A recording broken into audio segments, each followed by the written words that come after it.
Tu dis toujours qu'il y a des documents, il y a des preuves, Ouais. et finalement ces preuves on les voit pas. Est-ce que t'as pas le droit de les montrer ou est-ce que tu les montres uniquement à la justice? Comment veux-tu que je me mette à un niveau intellectuel de personnes qui sont à l'étape, ils plient des cartons dans des usines et ils font des vidéos pour combler leur fin de mois. Mais on n'est pas dans le même niveau, ils peuvent pas comprendre.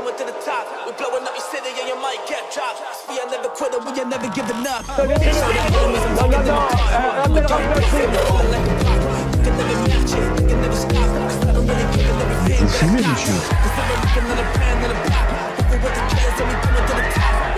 Le football, il a changé. Oui, peut-être. Ouais, c'est Laurent Delamousse, bienvenue aujourd'hui pour une nouvelle vidéo, j'espère que tout le monde va bien. Regardez pas derrière moi, c'est un petit peu le bordel. Mais vu que demain, M6 passe à la maison pour faire un tournage sur un reportage, sur un sujet que je connais pas mal sur la chaîne, je vous en dirai un petit peu plus dans pas longtemps. Bah, j'ai dû faire du ménage. J'espère que cette semaine commence bien. Avant de partir pour cette nouvelle vidéo, c'est le moment de soutenir la chaîne et moi-même en mettant votre plus gros pouce bleu, votre meilleur commentaire. On n'oublie pas de s'abonner et d'activer la cloche pour pas rater les prochaines vidéos. On fait de même sur la chaîne principale, la chaîne Mousse. On me rejoint sur Instagram, sur TikTok, sur Twitch pour pas rater les lives du dimanche soir à 21h30. On va chercher à boire, à manger, on se met à l'aise. Et moi, je m'occupe du reste. Messieurs, dames, on va commencer avec le patron du FBI qui fait couler beaucoup d'encre. Apparemment, il aime bien la bibine. Une bière à la main, déchaîné. Cet homme, visiblement éméché, est le directeur du FBI en service. Il occupe l'un des postes les plus stratégiques au monde et il fête la victoire des hockeyeurs américains à grand renfort d'alcool. Cette fois-ci, c'était filmé. Mais selon la presse américaine, c'est une habitude. Kash Patel, le patron du FBI, aurait un problème avec l'alcool, des comportements erratiques et paranoïaques au travail. Sur les plateaux télé, les récits de ces frasques font couler beaucoup d'encre. À plusieurs reprises, ils n'arrivaient pas à le réveiller parce qu'il était ivre. Une fois, ils ont dû utiliser un bélier pour forcer sa porte. Kash Patel n'arrivait pas à se connecter à son ordinateur. Il a cru qu'il avait été viré, il a commencé à paniquer, à appeler tout le monde. En fait, c'était un bug informatique. Certains y voient un problème de sécurité nationale. Il devient la risée de l'opposition. Le démocrate Gavin Newsom publie cette vidéo générée par l'IA d'un Kash Patel escorté par ses propres agents. Ce dernier a annoncé poursuivre pour diffamation le magazine qui a sorti l'affaire. On ne va pas laisser passer ça. Vous voulez attaquer ma personnalité? Allez-y, on se voit au tribunal.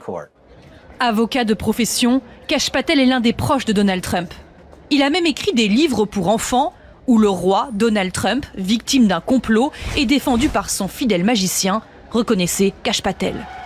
Mais ce n'est pas la première fois que le directeur du FBI est au cœur des polémiques, accusé notamment d'avoir menti sur l'affaire Epstein ou encore d'avoir des liens avec le Kremlin. Avant d'être en poste, il a reçu 25 000 $ d'une société de production détenue par un Russe proche de Poutine. Selon les médias américains, Donald Trump envisagerait de renvoyer cet allié de toujours, devenu trop encombrant. Fait divers à Nice, 2 CRS ont agressé un homme et lui ont volé ses affaires, le tout sous les yeux du papa de la victime. C'est ça que j'ai pas compris. En fait, le papa filme la scène. Personnellement, mon enfant se fait agresser en bas, je descends, je rase tout le monde. CRS, pas CRS. D'ailleurs, il savait pas que c'était des CRS à ce moment-là. Enfin bref, je vous laisse regarder. 2 hommes en t-shirt noir agressent un homme. La victime au sol est frappée violemment à coups de poing et de pied. Cette scène s'est déroulée ce samedi 18 avril dans le quartier de l'Ariane, à Nice. C'est le père de la victime, un jeune homme né en 2003, qui filme l'agression depuis sa fenêtre. Ouais, il se passe quoi là? Oh, oh. Qu'est-ce qu'il y a? Fais tes hâtes, t'entends? Qu'est-ce qu'il y a? Oh, qu'est-ce qu'il y a là? Rapidement, l'avocat de la victime évoque la possibilité que les 2 hommes soient policiers, une piste étayée par leur comportement et leurs mots dans la vidéo. Ce qui n'était qu'une hypothèse est confirmé, les 2 agresseurs sont des CRS.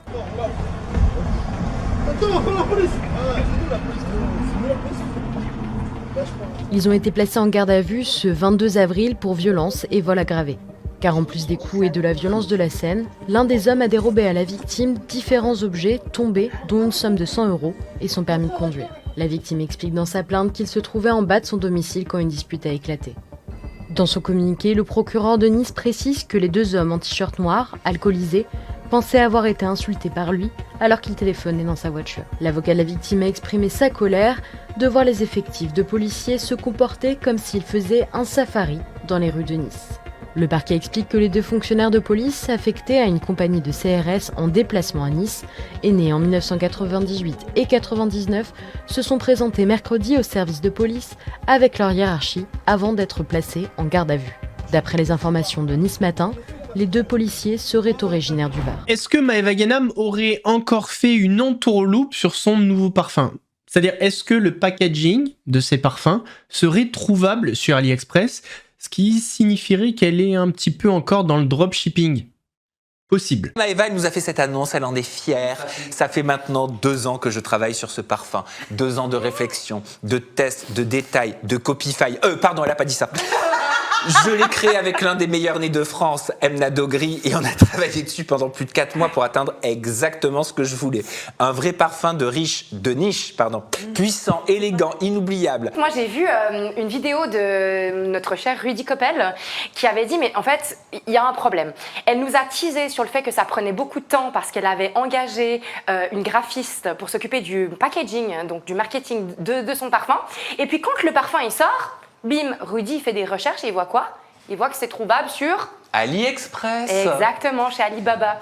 Et il se dit, mais alors en fait, il y a un problème. Et je suis un peu d'accord avec lui, c'est pourquoi tu nous teases comme quoi ça prend du temps parce que tu fais faire ça en Suisse, lapsus, en France, par une graphiste française, pour qu'il y ait des produits vraiment européens de chez nous, pour qu'au final, on se rend compte que le packaging, il vient de la Chine comme quasiment tout le reste. Parce qu'il y a le prix même, on voit sur Alibaba, c'est ça du packaging. C'est 2 euros, c'est ça? 1 euro, non, même pas. 1 euro. 2,83 €, je crois, non?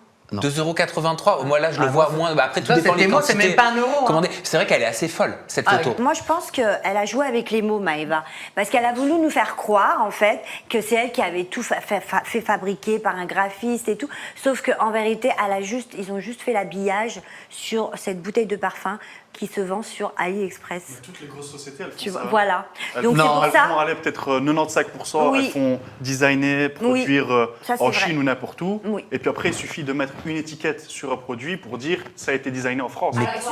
Les flacons de parfum genre Dior, Chanel, ils sont souvent fabriqués par une entreprise qui s'appelle Vert Essence, qui est basée en France, donc Vert Design Finition, qui sont majoritairement européennes. Valentino de Chanel. Non, mais là, oui, mais elle se targue d'être une entreprise de niche des grosses. Les squatteurs, c'est devenu un vrai sujet en France, c'est devenu le cauchemar des propriétaires. Expulser des squatteurs, c'est devenu très compliqué, très long, ça coûte beaucoup d'argent, si bien que les propriétaires sont à la recherche de solutions pour régler ce problème, même si parfois c'est un peu illégal. Beaucoup de propriétaires qui se plaignaient que des gens qui squattaient leurs appartements, se disent pourquoi pas aider ces personnes.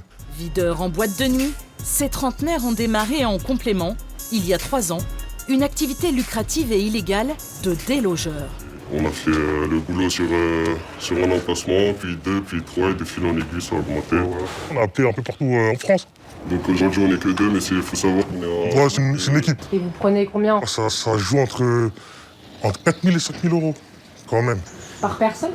Non, pour le groupe. En fait, les personnes, ça leur dérange pas de donner cette somme, parce qu'ils savent qu'à la fin de ça, ils vont retrouver leur appartement, et les personnes qui sont à l'intérieur vont sortir. Et nous, quand on vient chez les personnes, on vient toujours avec une nouvelle serrure. Ça, même si on n'est plus là, les personnes qui squattaient l'appartement, elles n'ont pas accès à l'appartement parce qu'on a changé les serrures. C'est une option en plus? Non, c'est pas une option, mais en gros, ça fait partie du packaging. On peut dire ça comme ça. On va rentrer dans un salon, on va essayer de vraiment occuper tout le salon, essayer d'occuper tout l'espace. Déjà, la personne, elles sont déjà oppressées en fait. Elle se dit qu'elle n'a pas d'échappatoire. En fait, on fait comprendre aux squatteurs qu'on n'est pas venu ici juste pour parler. Un peu élever la voix, mais pas trop, parce qu'il y a les voisins aussi quand même. Est-ce que vous renseignez sur les squatteurs? Est-ce qu'il y a des cas que vous ne prenez pas? Oui, par exemple, quand on voit que c'est des femmes avec des enfants bas âge, sur ce point-là, on fait laisser la justice faire le boulot, on ne veut pas interférer dedans. Quand on voit que c'est des hommes de notre âge ou un peu plus âgés qui sont dans l'appartement, ils squattent depuis 1 an et demi, 2 ans, là on est sans scrupules avec eux. Pour ces faits, ils encourent jusqu'à 5 ans de prison. Ouais. Pour moi, je sais que c'est illégal, mais on donne du bien aux personnes en fait. D'un coup, ils n'ont pas eu leur appartement depuis au moins 2 ans, 1 an et demi, et ils arrivent à retrouver leur appartement grâce à nous. Moi, je me dis que, dans le fond, on a fait une bonne action. Ils disent ne jamais avoir eu de problème, mais préfèrent se filmer pour se protéger en cas de litige. Le locataire ouvre sans se méfier. Assieds-toi. Attends, je fais des autres pièces. Assieds-toi. Reste. T'es tout seul, là? Non, je suis tout seul. T'es tout seul ici? Moi, je suis tout seul. Là, je t'explique, faut que tu quittes les lieux, là. Tu vas quitter les lieux, là. Pourquoi je paye le loyer? Je t'explique un truc, tu vas quitter les lieux, là. Quel loyer tu payes, toi? Quel loyer tu payes? Tu crois que tu vas nous rappeler pour venir te déloger si tu payes un loyer? Tu vas quitter les lieux tout de suite, Quel là. loyer tu payes, mon ref? Là, tu vas prendre tes affaires et tu vas te dégager. Je t'invite juste à sortir, s'il te plaît. C'est tout ce qui a passé. Tu vas sortir. Récupère tes affaires et vas-y, sors. Prends ton téléphone, ton chargeur, le peu d'affaires que t'as et vas-y, on y va. Attends, je vais changer la scène. Le locataire indélicat quitte les lieux.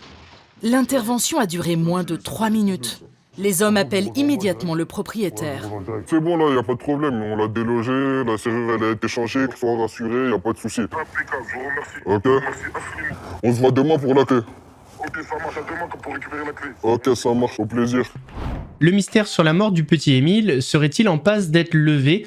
En tout cas, il y a de nouvelles révélations dans le dossier. Le mystère sur la mort du petit Émile sera-t-il bientôt levé?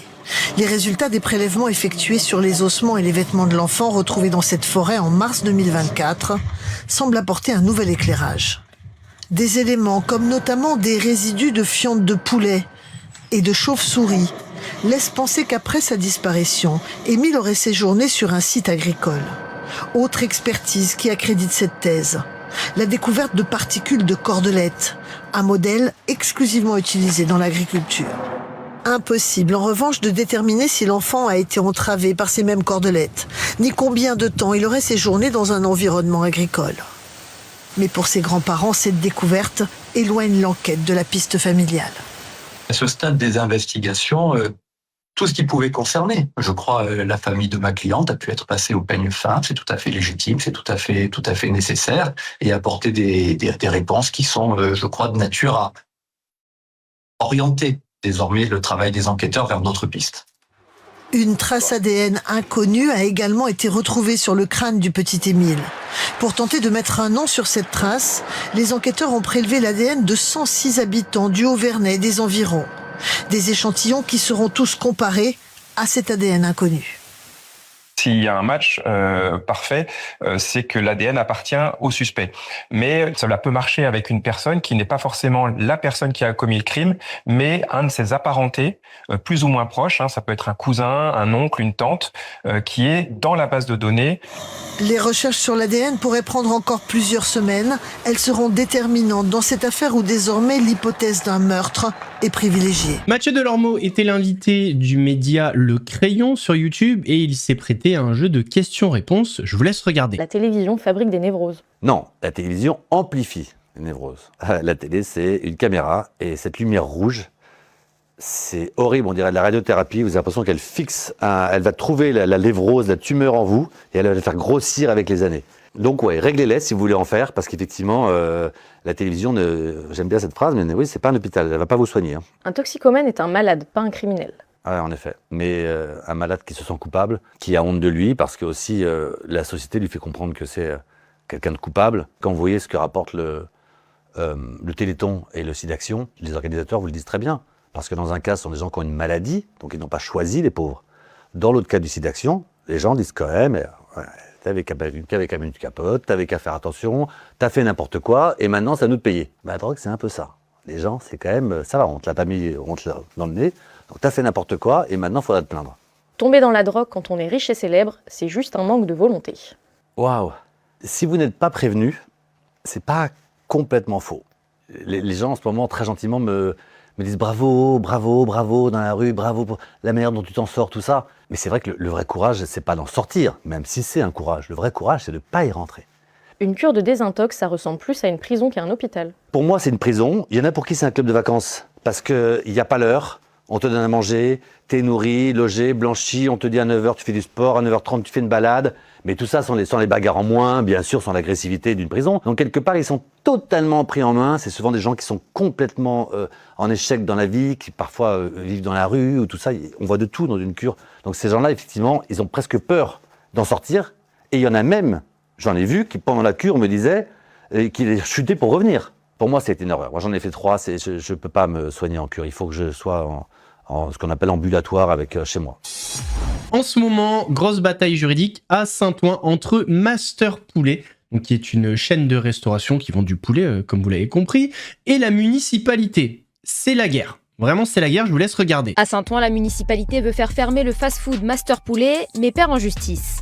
La chaîne de restauration rapide, qui vend des poulets brisés entiers pour 9 €, a ouvert un commerce à Saint-Ouen le 11 avril et ça ne plaît pas du tout à la ville. Tout s'accélère quelques jours après l'ouverture quand la mairie installe des barrières et des blocs de béton pour empêcher l'accès au Master Poulet. En 3 jours, le restaurant subit 14 contrôles. En cause, cette véranda installée par le commerce est sans autorisation. Mais la véritable motivation de la ville est tout autre. Elle juge que l'enseigne n'est pas en phase avec sa volonté de faire de Saint-Ouen la meilleure ville en termes de qualité de vie, en ajoutant que la malbouffe n'a pas sa place à Saint-Ouen. De son côté, le commerce assure avoir essayé de prendre contact avec la ville avant l'ouverture sans succès. À ce stade, le tribunal administratif de Montreuil a tranché. Master Poulet peut ouvrir à condition de ne pas utiliser la terrasse. La vente à emporter est donc de nouveau possible, mais dernière pique en date, l'enseigne a affiché sur sa façade des banderoles « Master Poulet, nous sommes ouverts et refusons d'augmenter nos prix ». Saint-Ouen n'est pas la première ville à contester l'ouverture de Master Poulet. À Boulogne-Billancourt, l'Union des commerçants et artisans locaux dénonce une concurrence déloyale et une file d'attente des clients sur le trottoir qui gênerait les autres commerces. Du côté de Châtillon dans les Hauts-de-Seine, la mairie pointait du doigt les horaires de vente trop étendus.